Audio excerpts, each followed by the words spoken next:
Hey YouTube, it's Chris slash Topher slash Christopher slash I don't really care anymore, whatever you want to call me. Yeah. So, I said I was gonna update regularly about a year ago, and I obviously did not. I didn't really have many interesting things to say, and frankly, I was really busy with school and I was really lazy, so I didn't keep up on it, and yeah. I think I'm gonna actually start doing that now. I'm gonna make a habit of it. Yeah. So, I'm sorry, I'm recording on my iPod, and it's all kind of weird because my laptop sucks. It doesn't have a mic, and so, yeah. Okay. So, I might make 2 videos right now, if I feel like it. This first one is gonna be about my timeline, and my transition and whatnot. So, I guess, to start, I am 18 years old. I just turned 18 in July. And I am pre-T, pre-op, just out of high school.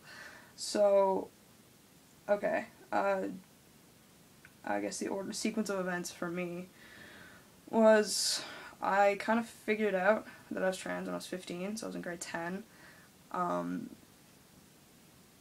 And in April, I think it was around April, it was around Easter break, of that year, which was 2009, I kind of came out to myself and to my then girlfriend, and everything with her was perfect. It was fine. She knew before I came out to her, like, because we'd been talking about it a lot, about the possibility and stuff, and I was just kind of in denial for almost a year about it. And so I kind of came out to her, and that was fine. I had already bought some guys' clothes, and I'd started wearing guys' clothes almost exclusively up to that. I told a few friends, and there was no real bad reactions, just not as positive as I had hoped, which, it happens. It was just, like, really awkward and no one really understood. So, that summer, I had a couple of friends who initially started trying to use male pronouns, but most people just kind of forgot about it when I told them. So, that was whatever. I went back to school that year. I was 16, it's grade 11. And I had a couple, like 2 or 3 friends had tried to start using male pronouns, but it was no big thing yet. It was just kind of weird, and everyone was really awkward around me for a while with it. My girlfriend, then girlfriend, just avoided pronouns altogether. And I guess what was kind of easy about my transition, the easiest thing about my transition was, I kept my name. I've been going by Chris since I was 4 years old, because it's short for my birth name. And I just changed the spelling of it. I just have gone from K to CH. Legally, I'm still Chris with a K. I'll get to that in a minute. So, that was kind of, I think that made, over the course of time, I think that made it a lot easier for people to get around to it, because they weren't changing the name, too. They were just changing pronouns. And I've got some things to say about my name, actually, which I'll probably do either at the end of this video or in another video. Anyways, so November that year, I was 16, this is 2009, I came out to my mom as trans, and I've had one conversation with my dad about it. We have never really talked about it, which is whatever, it is what it is. So she told my dad, my mom did, and my brother, and neither of them are really still there with it yet. My mom is, she's, like, it took her about a year, but she's 100%. She calls me by male pronouns all the time. It's, like, everything's fine there. She gets it. She's on board. It took a while, though, but, whatever. So, then that January, it was 2010, she ordered me my first binders. So I've been binding for about a year and a half now. So that was a big step for me. And it kind of happened at a good time, because it happened around midterms. it was like the week of midterm, so I didn't really see anyone. And so I was gone for a couple of days, and I came back, and I just had no chest. And no one said anything to me, which was really weird at the time. I was kind of like, I was worried that people were going to talk to me, but I was worried that they weren't. I don't know. It was just really, it was just kind of a whatever happens, happens thing. But I didn't know how to handle it, I guess, but no one did know how to handle it, so no one talked to me. Which, looking back on it, was kind of good, because I don't know what I would have said or what they would have said. But there was, like, no one kind of, like, was a dick about it. It was just kind of, it was a thing. So that was fine. I started going to some of my friends, and the internet. At this point, I was going by Damien, because I was thoroughly convinced that I was going to change my name to that. It's now my middle name. Yeah. So I had some people I had a couple people in real life started calling me that. Not many, like 2. And that was okay. So that summer, I talked to my mom again, and I got my name legally changed.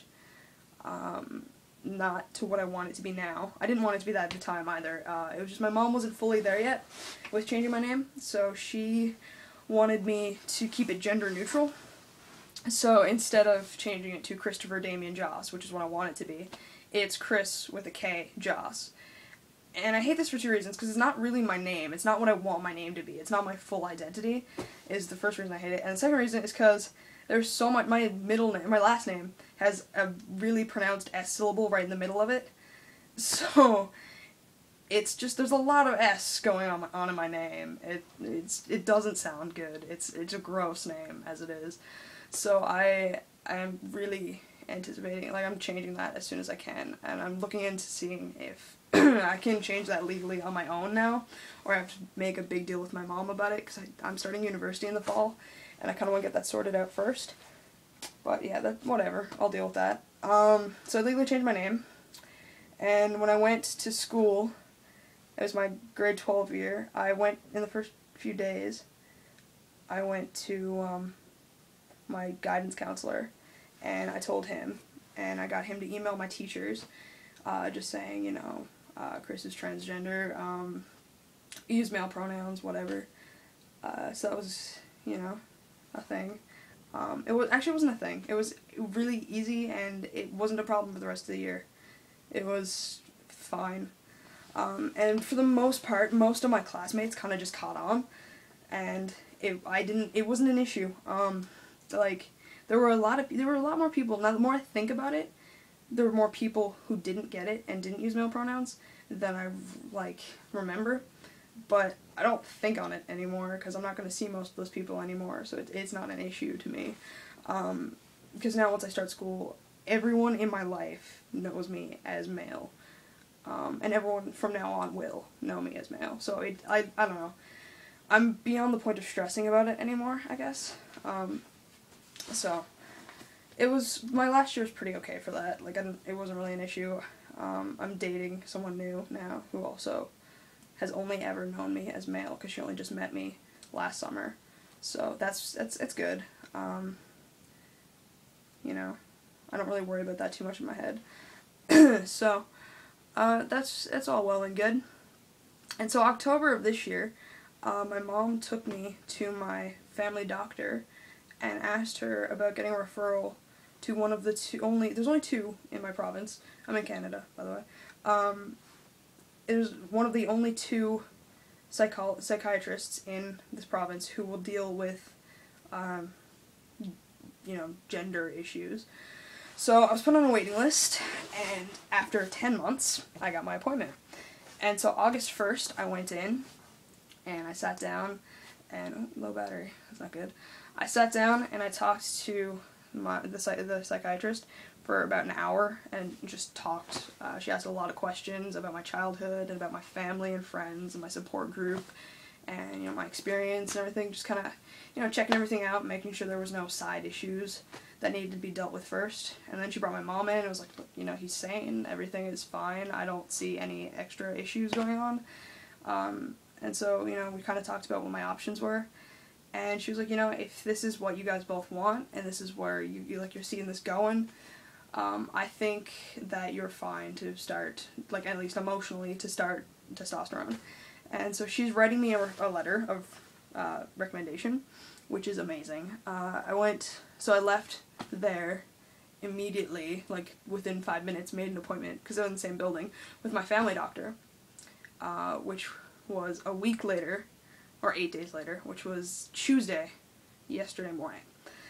So I went in and I sat down and talked to her, and she was just like, you know, this is, she's only ever had 2 trans patients who she's treating now, who are on testosterone, and she's never started them. They had to go up to Toronto to a clinic to start. They didn't have to, but they chose to go that route. And so she's just waiting. She was like, okay, well, you know, if you want to, like, I'm comfortable starting you on testosterone. Like, we'll look into your options and everything like that. And so she was talking about, like, surgery options and stuff, because the MCP program, the health insurance in Canada, will not cover a mastectomy because it's cosmetic. So that's completely on me. So that one's going to be a little longer than I hoped, because especially in my province, she's going to look into surgeons. But as of 2 years ago, when she last checked, there were no surgeons here who were willing to do it. You have to go out of province to do it. So I need to save up at least, I'm thinking the ballpark of $5,000 to $6,000. And I don't have a job, so that's going to be really hard because I'm going to university and I don't want to get a job in my first semester.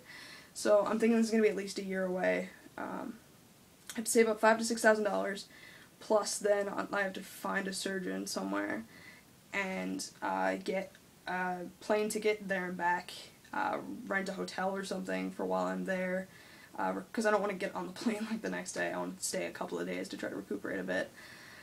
So it's gonna, and I'm gonna have to, by that point, take time off work, and depending on when in the year it is, I might have to take time off school. And it's just a lot, and it's a hassle, so I'm not really gonna think about it just right now. So yeah, but she's gonna, and for the hysterectomy, I'm really thinking about getting that, because I honestly, to me, there's no downside to it. So for that, I can actually get MCP to cover it, and I can get it done here in the province, but I'm gonna hold off on it a little bit. I'm gonna wait at least a couple of months on T before worrying too much about that. So yeah, so for me, being on T, she gave me a form to go get some blood work done. So once she gets the letter from my psychiatrist, just the formal letter, just so there's a paper trail, and she gets the blood work back, she said she is fine to start me on hormones. So I'm pretty much bouncing off the walls. I don't even know what to do with myself half the time. I went out with my friends last night, and I kind of celebrated a bit, and we're going out again Saturday night, and possibly Friday night after my blood work, and everyone's just kind of like coming around me and being like, oh my god, this is happening, and it's exciting, and I'm really happy about it. So, I'm getting my blood work done Friday morning, which is, what's today? Today's the 10th, it's Wednesday, so the 12th, getting my blood work done, and hopefully that'll come back soon. I'll be starting testosterone soon. So I am super excited about that. I don't even have words for it. I really, like, I've been hoping that this would happen, like, this soon, I guess. Like, this has been my time frame, I guess, for years, and it's kind of surreal now that it's actually happening. Like, I can't wrap my head around that. Oh, okay, so that's pretty much been my timeline up till now. Can't really think of anything else to say. This video is I'm gonna get cut off in a minute anyways, because I'm sorry this has been so long and probably boring for everyone. I'm gonna make a video now in a minute of me pre-T stuff, and just some stuff about me as a person, because you might be wondering. So yeah, I'm gonna make that video right now. So, see you in a minute if you care to watch, and I'm sorry that this is long and boring. I'm just life. Yeah. Bye.